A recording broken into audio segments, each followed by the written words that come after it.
ladies and gentlemen. Thank you again for tuning in to another installment of ongoing conversations with prominent members of the Black community in Dorset. The initiative, again, for Rooted and Rising, brought to you by Dorset Positive Action Network in conjunction with Aphrodisiac Live radio station.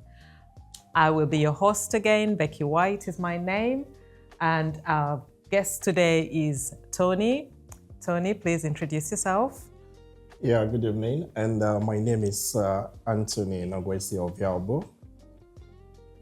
Yeah, like she already mentioned, I'm local here, and we try to, make good use of the community we have available to us.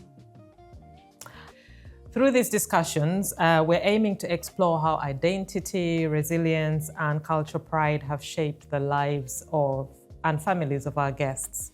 If I can start, Tony, from the beginning, how long have you been in Bournemouth? Over 10 years now. Over 10 years, yeah? Yeah, just about a decade. Yeah. Yeah. It's been a long time, actually. Wow. Can't even... time flies. It does fly. Family, businesses, community? Yeah, when you come, you try to pitch your tent, and before you know it, it grows. Mm-hmm. Yeah, so family, business, and based on the survival instinct of what we left back home. Okay. Yeah, so trying to create a community here, but you have to start from where you are. Mm-hmm. So yeah, family is good and business is all right. Good. So business, what business have you been, are you in? Yeah, so I'm in the food business actually. Yeah, so something that started as a hobby. Mm-hmm.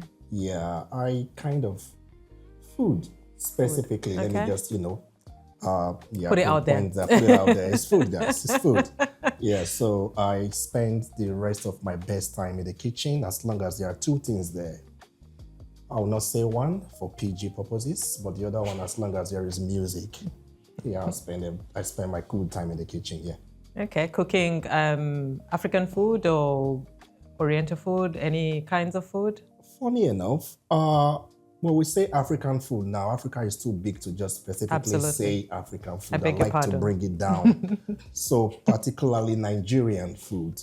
Okay. I do a little bit of Caribbean as well. And whatever, as long as you give me the recipe, I'll replicate. No. The only thing I know about Uganda food that kind of attracts me is, what is it called now? That fried egg roll. You guys, I remember Rolex, that one. Ugandans, if you're watching this, I love your Rolex. I love that thing. Yeah, so yeah. I remember the one time I came to you, or one of the times I came to your restaurant and you asked me if I wanted a Rolex. I was like, yeah, of course, make a Rolex if you can. It's quite straightforward. It's just fried egg and, roll it in a wrap with a little bits of here and there, I won't lie that I know how to make it. Yeah, you definitely like what I do. Mm-hmm. Yeah. So you mainly Nigerian food is what you were cooking, and that is your business or was your business? Is it? Do you have a restaurant? Is it street food? Is it? Tell us a bit more about that. Yeah. So I used to have a restaurant. Before the restaurant, it was from home kitchen. Okay. Yeah, not really my idea because it's not what I came to the UK to do anyway. Mm-hmm. Yeah, I came here, based on I left the 9 to 5 in Nigeria thinking I wanted to come here to do the same thing. Mm-hmm. But I've always enjoyed that hobby, of just cooking. And so funny enough, I didn't even start with cooking because that was my latest thing to do, doing party for people and all that. But I started with baking. Okay. Yeah. And so the first cake I ever baked had a very deep hole in the middle. I didn't mind because it was kind of, relatively £5 would do that. So because when it comes to something like passion, you don't really mind failing. No. And the time you spend in it because you're literally having fun with it. Yeah.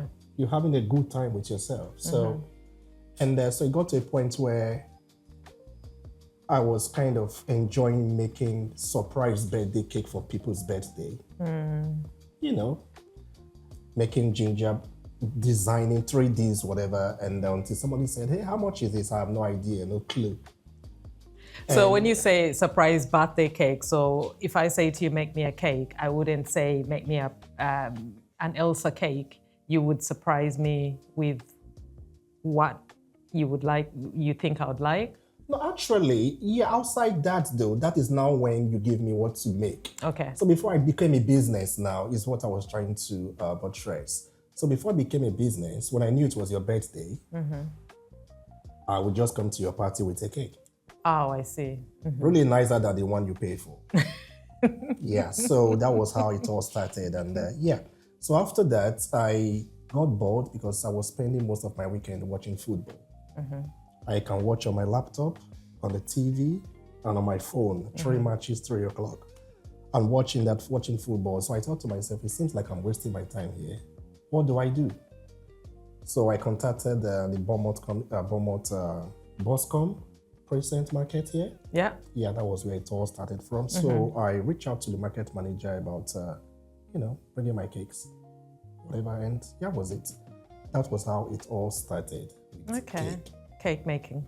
Yeah. And you grew from making types of cakes. So until somebody came to the store one day in the street food now and said, why not put jollof rice here with chicken and you can still sell your cake? And we thought to ourselves, yeah, why not? So the following day, we came with jollof rice and chicken. And the cake was there. And the cake was Funny there. enough, well. the cake was still there, jollof rice and chicken was gone. That was when I realized that, wow, there is something about the jollof rice. Yeah.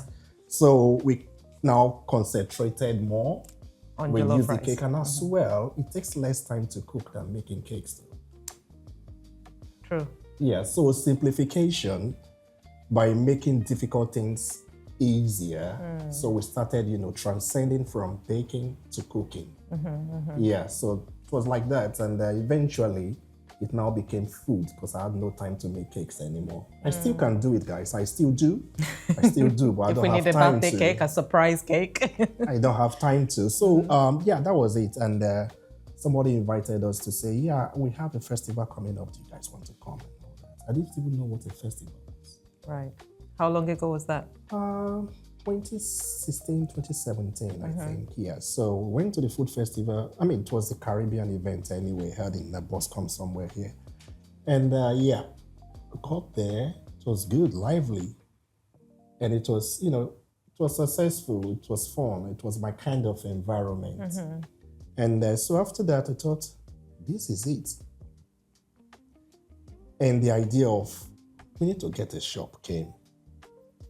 So from the street food, we opened the restaurant. And we are still doing street food. Okay. Yeah. Opened the restaurant in end of 2019, 2020.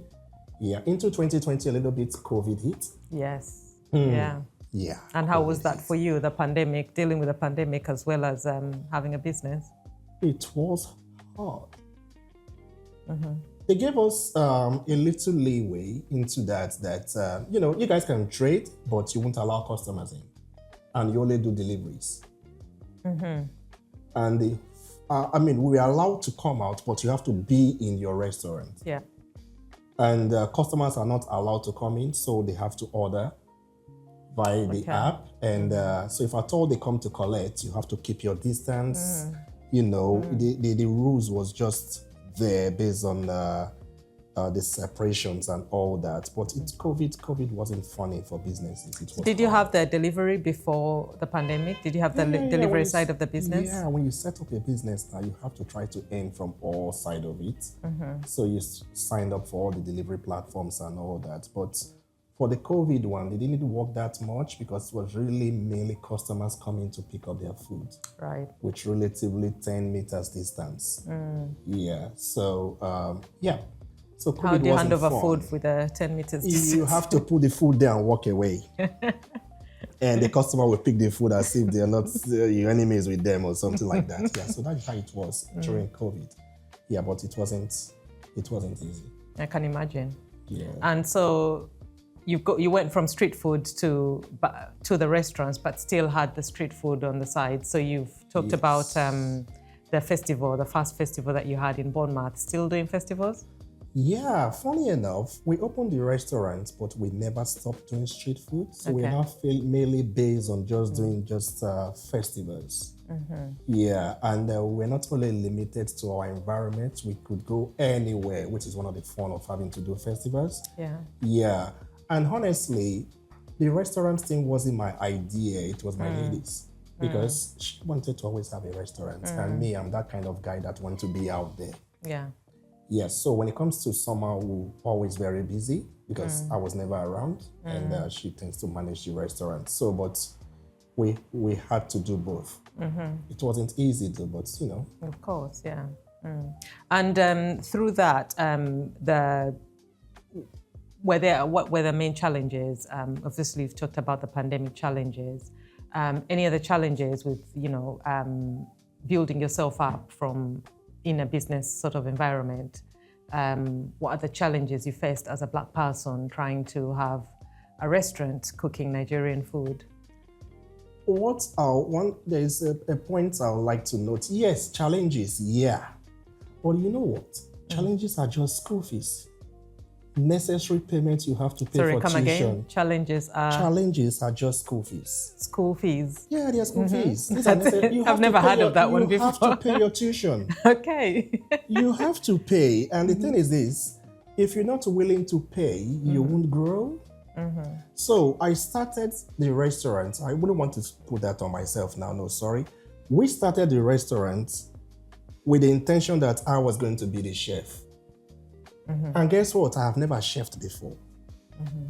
Prepared the menu and all that. So that was one. So you have to learn to fail forward.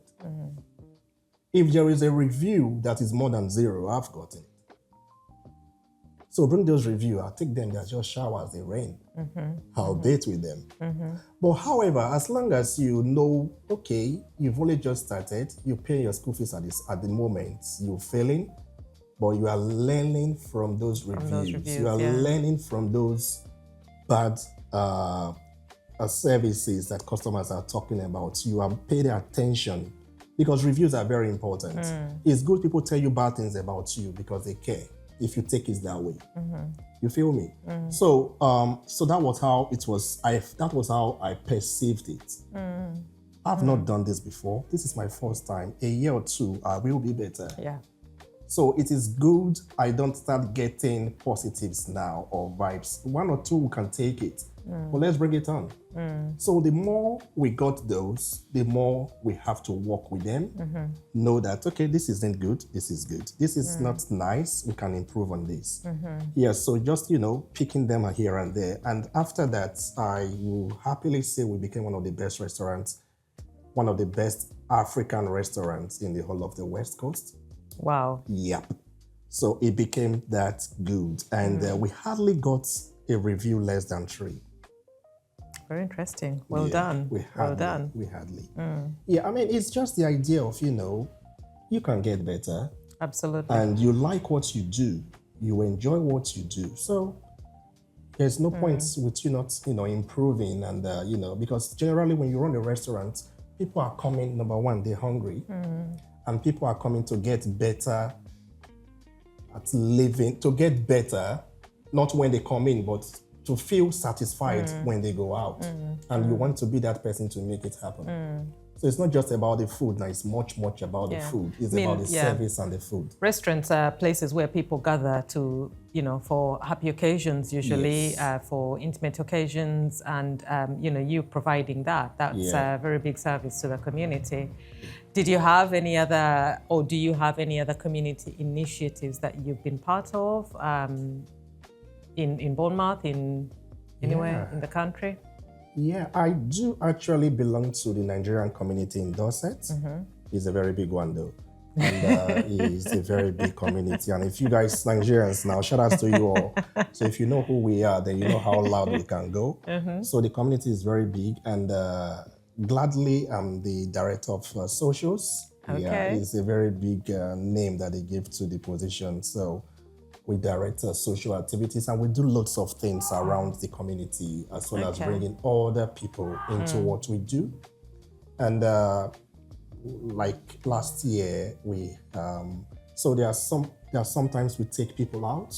Okay. You know, like picnicking and just to have a kind of sightseeing environment, a gathering.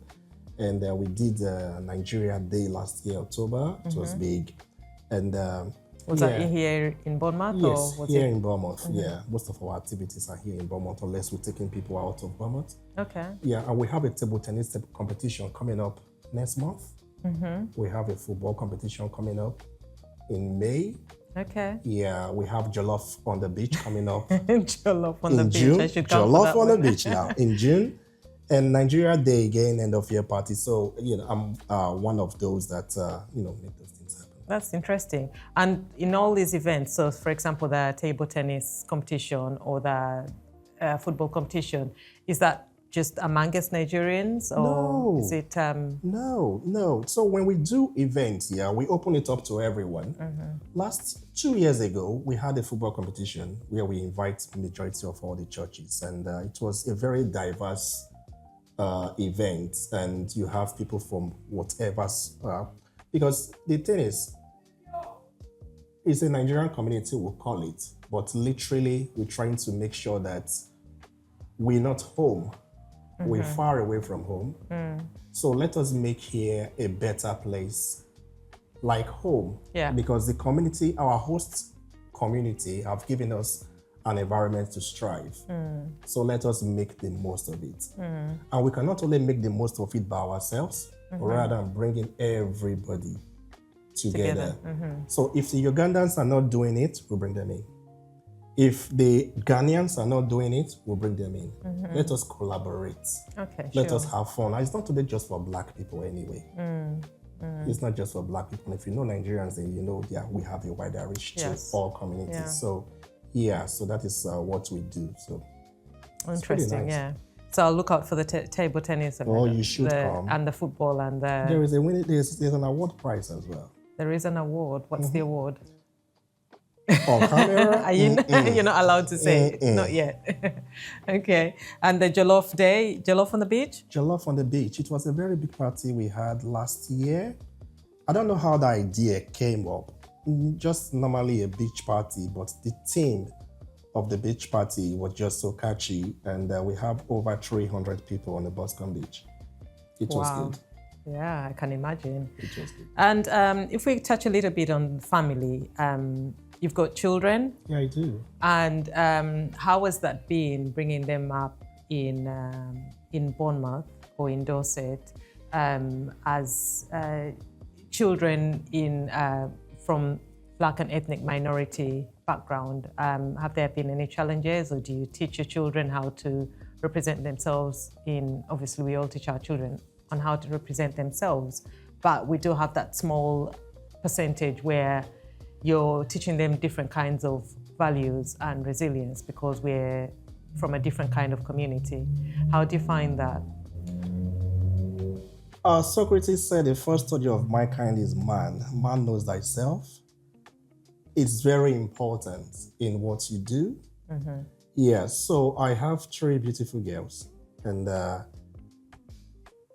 in raising them in an environment that we now call home. Yeah.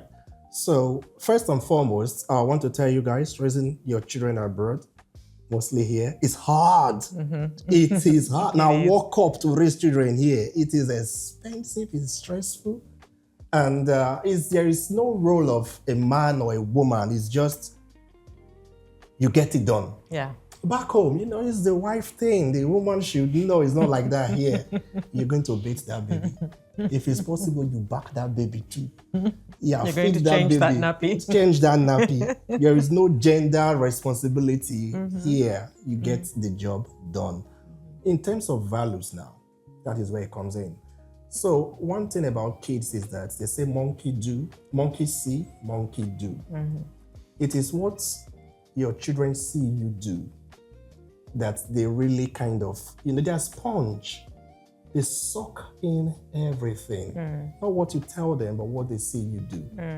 And why I started by know thyself is that the more you know yourself, the more you have this wonderful, proud self-esteem. Yeah.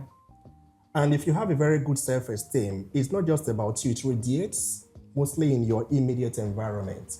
So, particularly I'm talking to Africans here. If you are from Kampala in the UK, behave like a Kampalian in the UK. If there are things that you feel you need to, because filtration is important. Yes. Drop the bad, take the good. Then add the good that is here to it, is refined. You feel me? Yes, I do. I am Edo from Edo State, Nigeria. I am a very proud Edo man. If you can see, I have my beads. Okay. With royalty. So, and my children see that in me.